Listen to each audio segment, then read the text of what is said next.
Web Daily Bible, Day 107.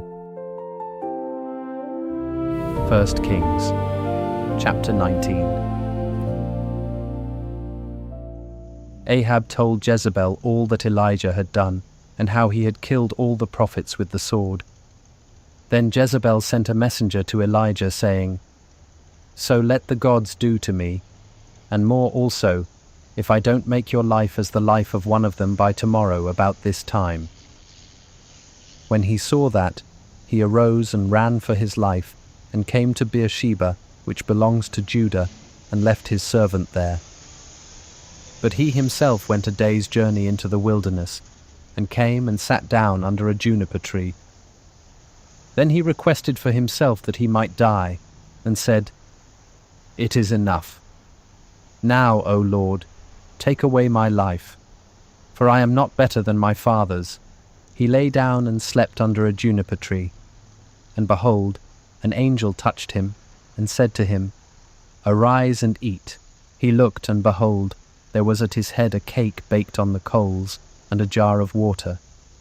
He ate and drank, and lay down again. The Lord's angel came again the second time, and touched him, and said, "Arise and eat, because the journey is too great for you." He arose and ate and drank, and went in the strength of that food 40 days and 40 nights to Horeb, God's mountain. He came to a cave there and camped there, and behold, the Lord's word came to him, and he said to him, "What are you doing here, Elijah?" He said, "I have been very jealous for the Lord, the God of armies, for the children of Israel have forsaken your covenant, thrown down your altars, and killed your prophets with the sword. I, even I only, am left, and they seek my life to take it away." He said, "Go out and stand on the mountain before the Lord." Behold, the Lord passed by, and a great and strong wind tore the mountains and broke in pieces the rocks before the Lord, but the Lord was not in the wind. After the wind there was an earthquake, but the Lord was not in the earthquake. After the earthquake a fire passed, but the Lord was not in the fire. After the fire there was a still small voice. When Elijah heard it, he wrapped his face in his mantle, went out, and stood in the entrance of the cave. Behold, a voice came to him, and said, "What are you doing here, Elijah?" He said, "I have been very jealous for the Lord, the God of armies, for the children of Israel have forsaken your covenant, thrown down your altars, and killed your prophets with the sword. I, even I only, am left, and they seek my life to take it away." The Lord said to him, "Go, return on your way to the wilderness of Damascus. When you arrive, anoint Hazael to be king over Syria. Anoint Jehu the son of Nimshi to be king over Israel, and anoint Elisha the son of Shaphat of Abel-Meholah to be prophet in your place. He who escapes from the sword of Hazael, Jehu will kill, and he who escapes from the sword of Jehu, Elisha will kill. Yet I reserved 7,000 in Israel, all the knees of which have not bowed to Baal, and every mouth which has not kissed him." So he departed from there and found Elisha the son of Shaphat, who was ploughing with 12 yoke of oxen before him, and he with the 12th. Elijah went over to him and put his mantle on him. Elisha left the oxen and ran after Elijah and said, "Let me please kiss my father and my mother, and then I will follow you."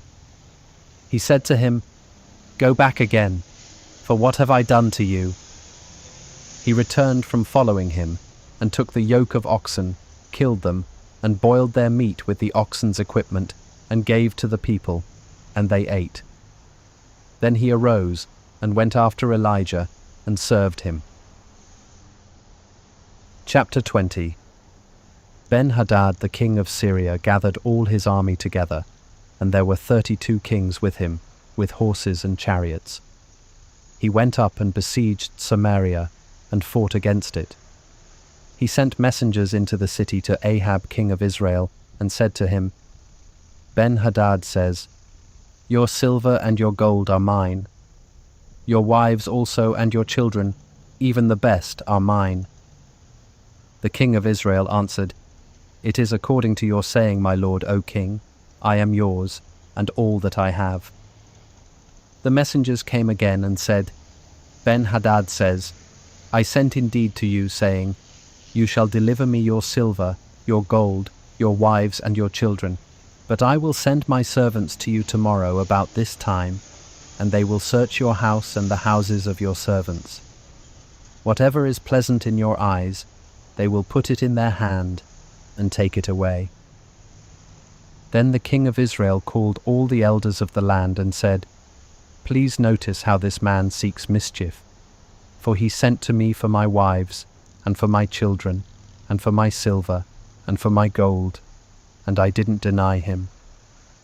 All the elders and all the people said to him, "Don't listen, and don't consent." Therefore he said to the messengers of Ben-hadad, "Tell my lord the king, all that you sent for to your servant at the first I will do, but this thing I cannot do."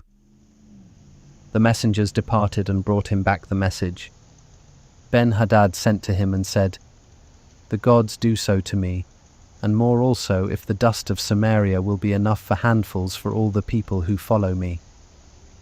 The king of Israel answered, "Tell him, don't let him who puts on his armor brag like he who takes it off."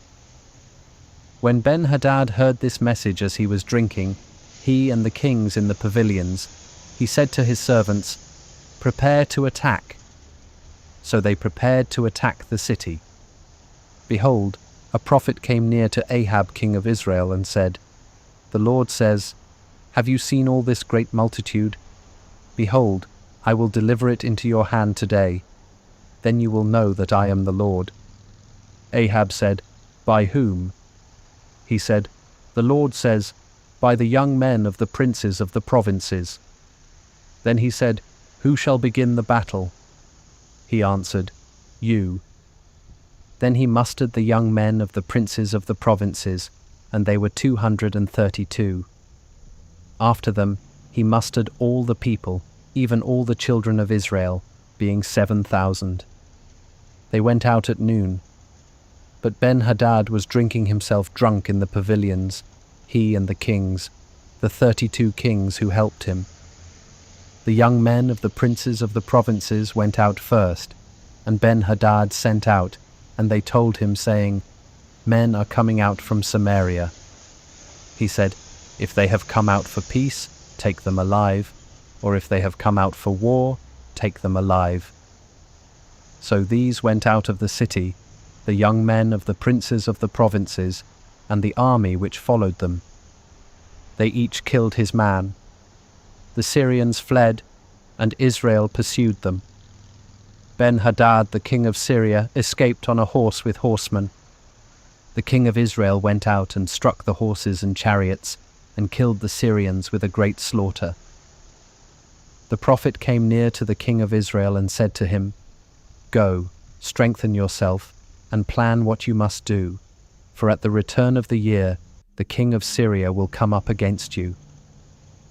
The servants of the king of Syria said to him, "Their God is a God of the hills, therefore they were stronger than we. But let's fight against them in the plain, and surely we will be stronger than they. Do this thing. Take the kings away, every man out of his place, and put captains in their place. Muster an army like the army that you have lost, horse for horse and chariot for chariot. We will fight against them in the plain, and surely we will be stronger than they are." He listened to their voice and did so. At the return of the year, Ben-hadad mustered the Syrians and went up to Aphek to fight against Israel. The children of Israel were mustered and given provisions, and went against them. The children of Israel encamped before them like 2 little flocks of young goats, but the Syrians filled the country. A man of God came near and spoke to the king of Israel and said, "The Lord says, because the Syrians have said, 'The Lord is a God of the hills, but he is not a God of the valleys.' Therefore I will deliver all this great multitude into your hand, and you shall know that I am the Lord." They encamped opposite each other for 7 days. Then on the 7th day the battle was joined, and the children of Israel killed 100,000 footmen of the Syrians in 1 day. But the rest fled to Aphek, into the city, and the wall fell on 27,000 men who were left. Ben-hadad fled and came into the city, into an inner room. His servants said to him, "See now, we have heard that the kings of the house of Israel are merciful kings. Please let us put sackcloth on our bodies and ropes on our heads and go out to the king of Israel. Maybe he will save your life." So they put sackcloth on their bodies and ropes on their heads and came to the king of Israel and said, "Your servant Ben-hadad says, 'Please let me live.'" He said, "Is he still alive?" "He is my brother."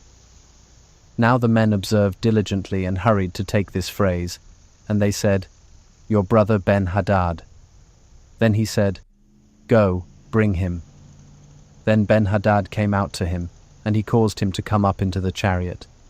Ben-hadad said to him, "The cities which my father took from your father I will restore. You shall make streets for yourself in Damascus, as my father made in Samaria."